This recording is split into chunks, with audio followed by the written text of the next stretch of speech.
कैंची धाम उत्तराखंड के नैनीताल जिले में स्थित नीम करोली बाबा का विश्व प्रसिद्ध आश्रम और हनुमान मंदिर है, जहां देश विदेश से लाखों श्रद्धालु आते हैं। इसके बारे में कई रोचक और चमत्कारिक बातें प्रचलित है। स्थान और स्थापना।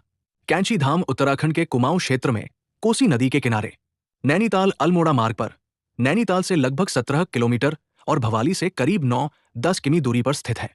इस आश्रम की स्थापना 1960 के दशक में नीम करोली बाबा द्वारा की गई मानी जाती है। कई स्रोत 1962 से 1964 के बीच इसकी नींव और विकास का उल्लेख करते हैं। नाम और प्राकृतिक अद्भुतता। इसे कैंची धाम इसलिए कहा जाता है क्योंकि यहाँ सड़क और घाटी का आकार कैंची की तरह दो तीखे मोड़ों से बनता है और पुराने समय में यहाँ कांटेदार झाड़ियों कैंची नाम के पौधों का घना जंगल था। धाम चारों ओर हरे भरे पहाड़ों, घने जंगल और कल कल बहती कोसी नदी से घिरा है, जिसे आध्यात्मिक साधना के लिए बेहद उपयुक्त और दिव्य माना जाता है। नीम करोली बाबा और चमत्कार।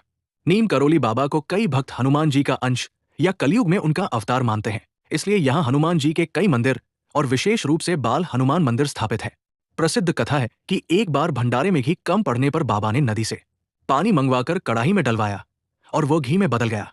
ये चमत्कार आज भी श्रद्धा के साथ सुनाया जाता है। विश्व भर में प्रसिद्धि और बड़े नाम। एप्पल के संस्थापक स्टीव जॉब्स 1970 के दशक में यहाँ आए थे। कहा जाता है कि उनके जीवन और सोच पर इस धाम के अनुभव का गहरा असर पड़ा। फेसबुक के संस्थापक मार्क जुकरबर्ग भी कठिन समय में जॉब्स की सलाह पर कैंची धाम आए। इसके बाद कंपनी के हालात सुधरने की बातें अक्सर श्रद्धा के साथ जोड़ी जाती है। मेले, भीड़ और मान्यता। हर साल 15 जून को आश्रम की स्थापना दिवस पर विशाल भंडारा और मेला लगता है, जिसमें हजारों लाखों श्रद्धालु शामिल होते हैं। मान्यता है कि जो भी सच्चे मन से यहाँ आकर वो खाली हाथ नहीं लौटता। इसी विश्वास के कारण देश विदेश के अनगिनत लोग बार बार कैंची धाम पहुंचते हैं।